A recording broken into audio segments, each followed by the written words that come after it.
Welcome back to Reggie Redd's Reactions, everybody. And it's your boy, Reggie Redd. Now, I know I've been making a lot of Charlie Kirk videos and the discussions that's surrounding him. I'm going to get back to the Epstein shit. Trust me, that ain't left. But this needs to be addressed. And we're going to address it in this video. Today I got MSNBC, and he gonna lay out everything, put it in perspective that people on the right just have to understand. And we're gonna get into it. And if you like this video by the end, make sure you like, subscribe, and share with your friends. Hit them alert bells too, so you know when I'm dropping my next video. Let's jump into it. I don't know. I mean, I can tell you he didn't work alone on the internet, because it seems that he became radicalized on the internet. That's just by watching same things that you're watching and hearing. It looks like he became radicalized over the internet. And it seems like he has wonderful parents, brought in a wonderful neighborhood, smart guy, great boards, great marks, great student. And then something happened to him over a fairly short period of time. It looks like he was radicalized over the internet, and it's radicalized on the left. He's a left. I have a lot of problems with the left, and they get protected, and they shouldn't be protected. Meanwhile, Vice President J.D. Vance guest hosted a special episode of the Charlie Kirk show yesterday. The vice president was joined by a lineup of high-ranking Trump administration officials, including Deputy Chief of Staff Stephen Miller. Vance argued that the left was largely to blame for political violence, while Miller vowed vengeance in the wake of Kirk's murder. People on the left are much likelier to defend and celebrate political violence. This is not a both sides problem. If both sides have a problem, one side has a much bigger and more malignant problem, and that is the truth we must be told. And while our side of the aisle certainly has its crazies, it is a statistical fact that most of the lunatics in American politics today are proud members of the far left. We can thank God that most Democrats don't share these attitudes, and I do, while acknowledging that something has gone very wrong with a lunatic fringe, a minority, but a growing and powerful minority on the far left. So when you see someone celebrating Charlie's murder, call them out, and hell, call their employer. We don't believe in political violence, but we do believe in civility. And there is no civility in the celebration of political assassination. We are going to channel all of the anger that we have over the organized campaign that led to this assassination to uproot and dismantle these terrorist networks. The organized doxing campaigns, the organized riots, the organized street violence, the organized campaigns of dehumanization, vilification, posting people's addresses, combining that with messaging that's designed to trigger and incite violence, and the actual organized cells that carry out and facilitate the violence. It is a vast domestic terror movement. And with God as my witness, we are going to use every resource we have at the Department of Justice, Homeland Security, and throughout this government to identify, disrupt, dismantle, and destroy these networks and make America safe again for the American people. It will happen, and we will do it in Charlie's name. More on this in just a moment. Mika? President Trump was also asked yesterday about the appearance of a double standard on lowering flags after political violence. Here is that exchange.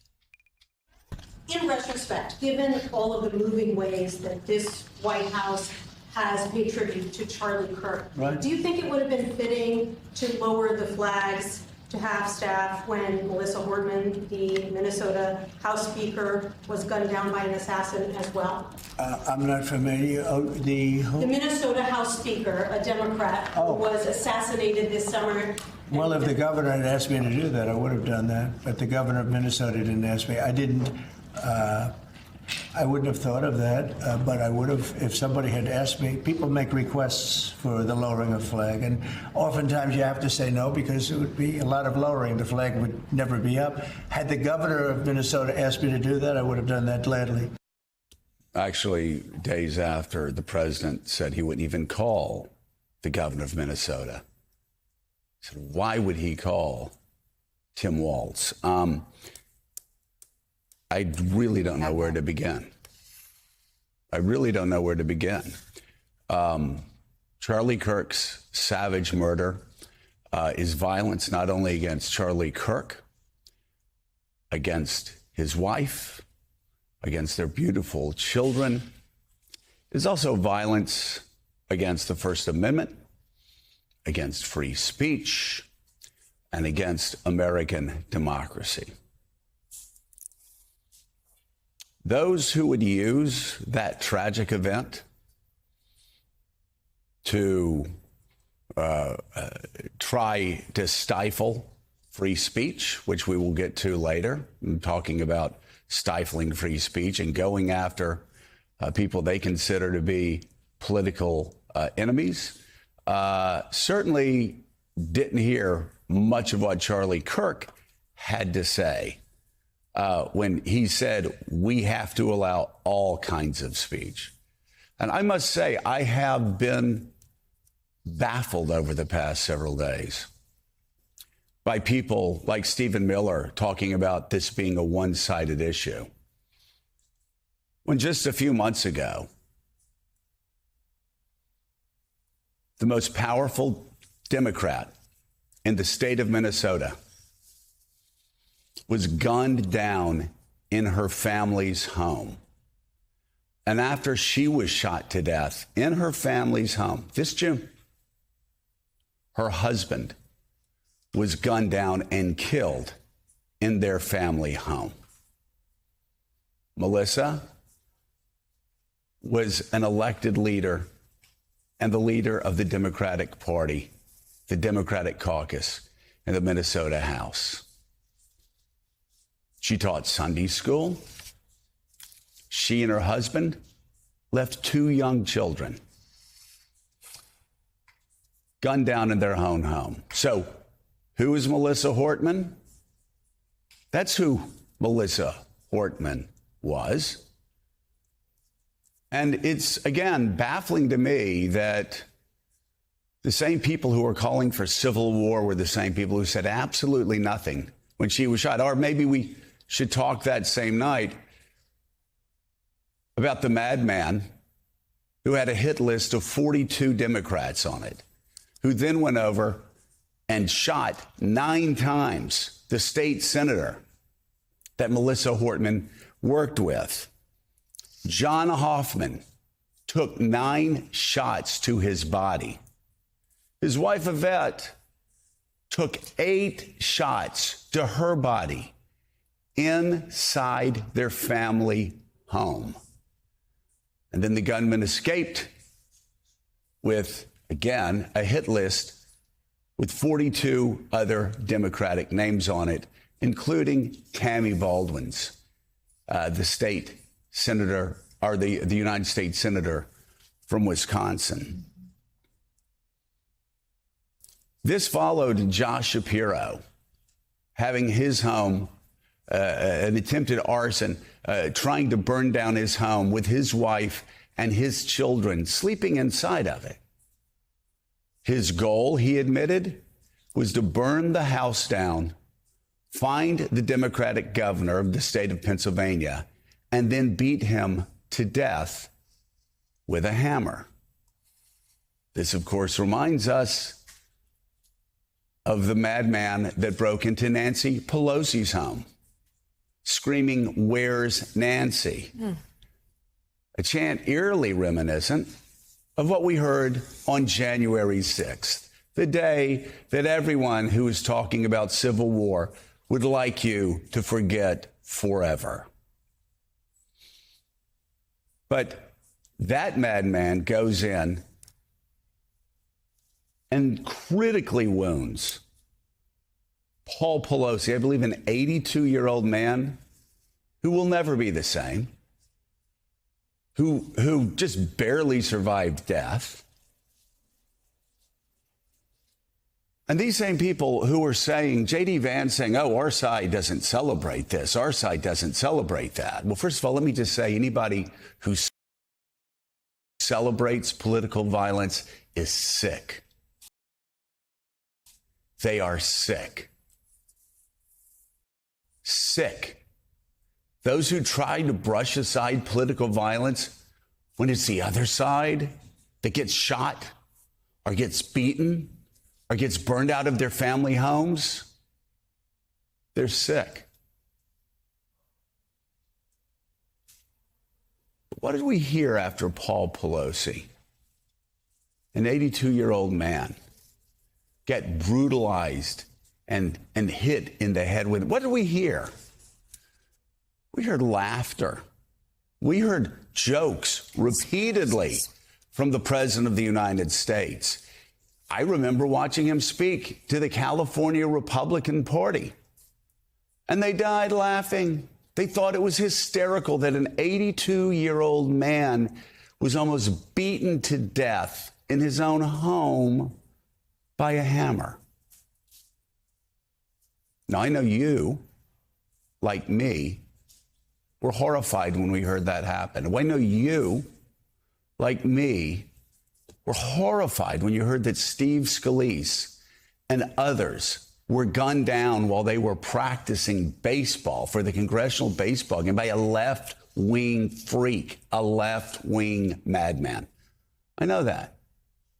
Just like you froze when you heard that a right-wing madman gunned down Melissa Hortman. Who is Melissa Hortman? That's who Melissa Hortman was. And how you can sit back sanctimoniously and say that this is a civil war and it's all one side, when we see the pain and the agony visited upon families and children of Charlie Kirk, of the Hortmans, of the Pelosi's. Oh, no, don't do that. Don't do that. You're saying, oh, they deserved it. Some of you are saying, oh, they deserved it. They're Democrats. Don't do that. Don't do that. They're all Americans. They're all Americans. They're all precious in God's eyes. And the attack against them must be condemned as strongly as possible. What we did here when it happened to Charlie, what we did here when it happened to Melissa, what we did here when it happened to Paul, what we did when it happened to Steve, what we will do if violence continues. And let us pray it does not continue. But to use Charlie Kirk's death, or if Democrats tried to use Melissa Hortman's death, leaders, I'm talking about elected leaders, not freaks on the outer fringes of social media. It's just despicable. It's just absolutely despicable. I don't know who you think you're lying to, but we know there's a problem on both sides. We have to come together, or this will continue. And Willie, there's even talk about going after, quote, hate speech. I'd love for hate speech to be muted. I'd love for people to speak more civilly. But as conservatives brought up last night, it was Charlie Kirk who said we have to let everybody speak. And we have to debate it out, and it's going to get rough. It's going to be a rough and tumble to politics. But my God, the fact that these people are pretending that this is just a problem of the freaks on the left and not the freaks on the right, it's disgusting. And it's disgusting because they're saying, oh, we're going after George Soros. Oh, we're going to go after left-wing organizations. Really? Well, what right-wing organizations do they go after when Melissa and her husband were shot to death and their two children were left as orphans? I didn't hear it then. This is the assassination of Charlie Kirk. It's an unspeakable tragedy that's rocked so many people in this country. But I would say this is not the time to try to use that death to gain political points. And that's what I've been seeing from far too many people on cable news channels and out of politicians in Washington, D.C. Yeah, and it's not just media persons. Man, he hit the nail on the head with this one. Straight up, everything I was thinking last night while I was at work, just thinking about this shit, he hit the nail on the head with it. It's on both sides, man. You can't just sit up there and act all, like you say, act all sanctimonious, like your side is just full of great people, and don't laugh at shit you shouldn't be laughing at. Mocking shit you shouldn't mock. It starts with the president, man. I need to tell somebody, need to really sit him down and tell him. And it's a shame because he's 80 years old. Motherfuckers shouldn't have to sit him down like he's 5 years old and tell him to cut out all this bullshit. It don't make no sense. It don't. But yeah, I was thinking about all this shit. And it's fucked up how motherfuckers making fun of Charlie Kirk. I mean, making fun of it and then going after his wife and kids. But also at the same time, this man wasn't no saint. He spewed a lot of hatred. A lot of hate-filled rhetoric. Women that we hold to a high esteem in our black community, women like Michelle Obama, Ketanji Brown Jackson, he dissed all of them. And I know they saying he didn't say all black women, but just think of this. These women are successful, accomplished women that did so much good in their life and in this world, in this country. So if he have thoughts like that about them, what do you think he think about all the other black women? Make it make sense, man. You gotta make these things make sense. Because when it don't, it just don't. And you need to explain yourself and come correct. Why they always talking about he was a champion for free speech, but yet he had a professor watch list going after professors, liberal professors and shit in these colleges, all because their worldview is different from his, and he just know for a fact that his worldview is right and yours is wrong. That's the problem with people on the right have. They can't admit when they're wrong. They don't hold their side accountable for anything. But people on the left, they know how to go back, apologize, do the right thing. We go high when they go low. Who you think that came from? But in today's environment, in today's political climate, that shit ain't working no more. So they getting mad at people on the left for going just as low as they go. Hate breeds more hate until they figure out their side and their rhetoric.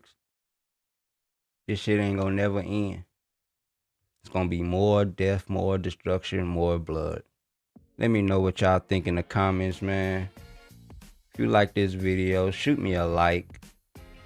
And I'm gonna see y'all in the next video. Peace.